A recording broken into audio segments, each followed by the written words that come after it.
The engines were finding life difficult.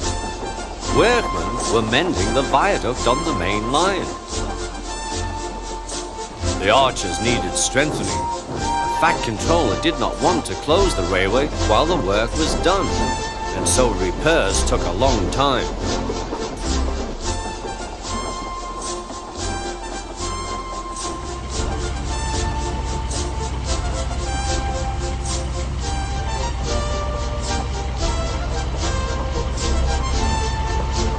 The engines had to take great care when crossing the viaduct, and the delay often made them late on their journey to the junction, where they knew Thomas would be ready to collect his passengers.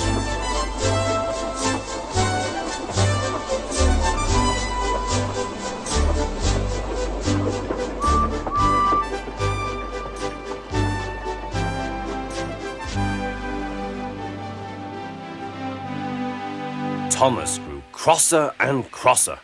"Time's time," he grumbled. "Why should I keep my passengers waiting while Henry and James dawdle about all day on viaducts?" "Don't blame me," snorted Henry. "If we hurried across the viaduct, it might collapse, and then you'd have no passengers at all. What would you do then?" "Run my train on time for one thing," retorted Thomas. He hurried away before Henry could answer. Bertie was impatient too. He was timed to arrive just after Thomas.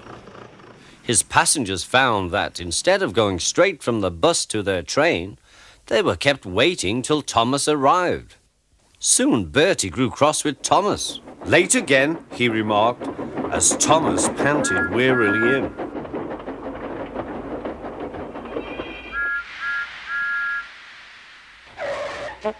"We may be friends, but I thought you could go fast, Thomas. It's time we had another race. I reckon I could beat you now." Thomas let off steam loudly. "Rubbish," he hissed fiercely. "It's those mainline engines. They dither about on their viaduct and then blame the Fat Controller's workmen. It's just an excuse for laziness, if you ask me."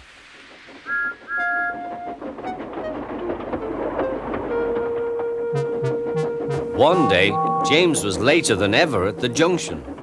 "I'm sorry, Thomas," he puffed. "I was held up at the station, and the viaduct made it worse." "It's lucky for you I'm a guaranteed connection," grumbled Thomas. Before James could answer, he puffed importantly away. Come along," he panted to the coaches.